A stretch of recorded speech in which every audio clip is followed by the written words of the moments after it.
Hello dear students, I am your Hindi teacher present here again with new topic. So today we are going to learn Hindi grammar. तो चलिए आज हम हिंदी व्याकरण में वचन इस पाठ का अध्ययन करेंगे। तो सबसे पहले हम वचन की परिभाषा को देखेंगे कि वचन होता क्या है। वचन का शाब्दिक अर्थ संख्या वचन है। संख्या वचन को ही वचन कहते हैं।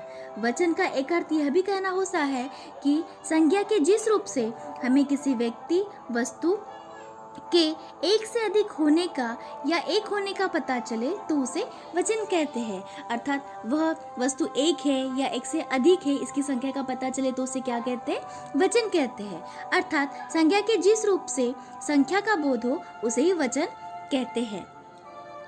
और आगे हम देखते हैं कि संज्ञा, सर्वनाम, विशेषण और क्रिया विशेषण के जिस रूप से हमें संख्या का पता चले उसे वचन कहते हैं। उदाहरण के लिए जैसे कि लड़की खेलती है, इससे पता चलता है कि हमें केवल एक लड़की खेलती है। लेकिन अगर मैंने सेंटेंस अलग बोला कि लड़कियां खेलती है, इससे पता क्या चल रहा है कि हमें कई सारी लड़कियां जो है वो खेल रही है। इससे हमें उनकी संख्या का पता चलता है। अब हम देखेंगे वचन के भेद। वचन के दो भेद होते हैं। भेद को ही हम क्या कहेंगे, प्रकार। तो वचन के दो प्रकार होते हैं। पहला होता है एक वचन और दूसरा होता है बहुवचन। अब हम आगे देखेंगे कि एक वचन क्या होता है। जिस शब्द के कारण हमें किसी व्यक्ति, वस्तु, प्राणी, पदार्थ आदि के एक होने का पता चलता है उसे एक वचन कहते हैं। अर्थात वो प्राणी एक है या फिर वो चीज़ एक है, कोई वस्तु या पदार्थ, उसकी संख्या कितनी, केवल एक ही है। अगर हमें उसका पता चलता है तो उसे कहते हैं एक वचन। उदाहरण के लिए देखिए जैसे कि लड़का, गाय, सिपाही, बच्चा, कपड़ा, माता, माला, पुस्तक, स्त्री, टोपी, बंदर, मोर आदि। ठीक उसी तरह अब हम बहुवचन देखेंगे तो उसका उदाहरण देखो। उदाहरण हम बाद में देखते हैं, हम सबसे पहले उसकी परिभाषा देखेंगे। शब्द के जिस रूप से अनेकता का बोध हो तो उसे क्या कहेंगे, बहुवचन। जैसे लड़के, गाय, कपड़े, टोपियाँ, मालाएं, माताएं, पुस्तकें, वधुएं, गुरुजन, रोटियां, स्त्रियां, लताएं, बेटे आदि। जैसे आप देख सकते हो कि अगर मैंने बोला लड़का तो ये होगा एक वचन, अगर मैंने बोला लड़के तो ये क्या होगा, बहुवचन। ठीक उसी तरह गाय एक वचन और गाय बोला तो बहुवचन। ठीक उसी तरह कपड़ा एक वचन और कपड़े बहुवचन। माता एक वचन और माताएं बहुवचन। माला एक वचन और मालाएं बहुवचन। इस तरीके से हमें किसी वस्तु के या पदार्थ के, प्राणी के, उसकी संख्या का पता चले तो उसे एक वचन कहते हैं या बहुवचन कहते हैं। अब हम आगे देखेंगे एक वचन के स्थान पर बहुवचन का प्रयोग हम कैसे करेंगे। तो हम सबसे पहले देखेंगे कि आदर के लिए बहुवचन का प्रयोग कैसे होता है। तो इसके उदाहरण द्वारा देखेंगे। भीष्म पितामह तो ब्रह्मचारी थे। ठीक है, हम भीष्म पितामह तो केवल एक ही है, लेकिन हम उनको बोल सकते क्या भीष्म पितामह ब्रह्मचारी था, नहीं। तो हम किसी को आदर देने के लिए हम क्या करते हैं, बहुवचन का यूज करते हैं। तो उसमें बोला गया है भीष्म पितामह ब्रह्मचारी थे। ठीक उसी तरह गुरुजी आज नहीं आए। ठीक है, गुरुजी आज नहीं आए। हम ऐसे बोलेंगे गुरुजी आज नहीं आया, नहीं। हम उन्हें आदर और सम्मान देने के लिए हम क्या बोलेंगे, गुरुजी आज नहीं आए।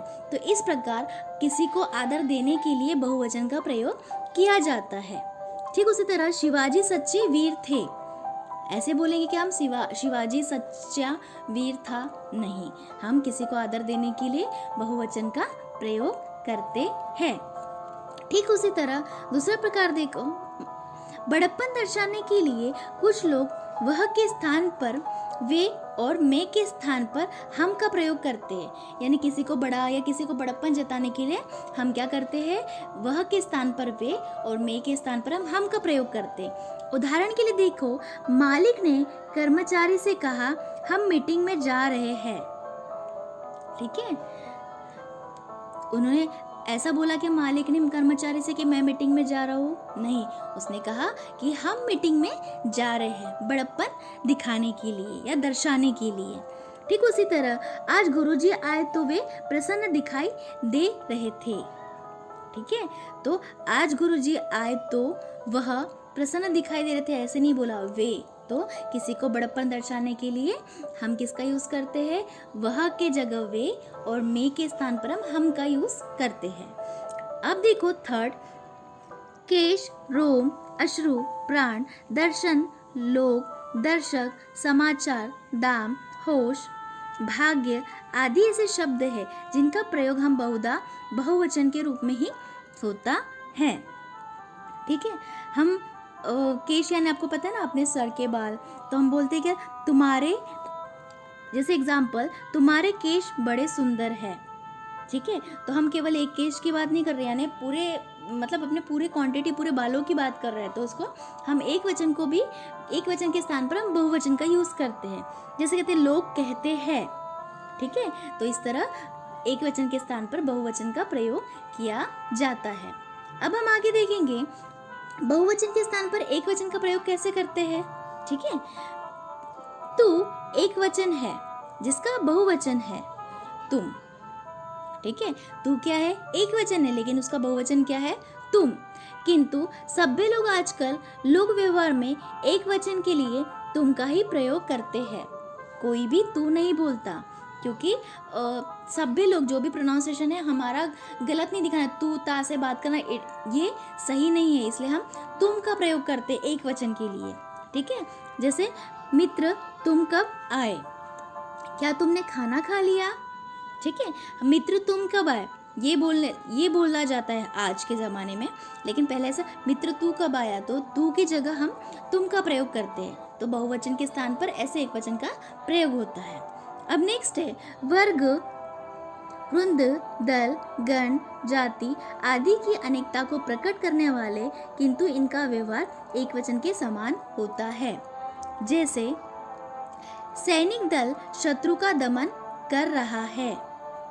ठीक है, यानी जैसे दल, जाति, इन सब का इनका व्यवहार किसके लिए किया जाता है? एक वचन के लिए।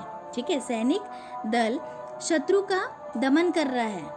ठीक है, स्त्री जाति संघर्ष कर रही है, तो ये स्त्रियां बहुत सारी होगी, तो बहुत सारी स्त्रियां की क्वांटिटी को जाति बोलते, लेकिन किंतु जाति का प्रयोग किसमें किया गया? एक वचन के लिए, यानी बहुवचन के स्थान पर हम एक वचन का प्रयोग करते हैं। ठीक, आगे देखते हैं जातिवाचक शब्दों का प्रयोग एक वचन में किया जाता है। ठीक है, सोना बहुमूल्य वस्तु है और मुंबई का आम स्वादिष्ट होता है, यानी जो भी जातिवाचक होता है उन शब्दों का प्रयोग किस में किया जाता है? एक वचन में। जैसे सोना हो गया, आम हो गया, वस्तु हो गया, तो इनका प्रयोग किस में किया जाता है? एक वचन में, यानी जाति का प्रयोग एक वचन में किया जाता है। तो हमने ये देखा कि वचन किसे कहते हैं, वचन के प्रकार कितने हैं, और बहुवचन के स्थान पर एक वचन का प्रयोग कैसे किया जाता है, और एक वचन के स्थान पर बहुवचन का प्रयोग कैसे किया जाता है।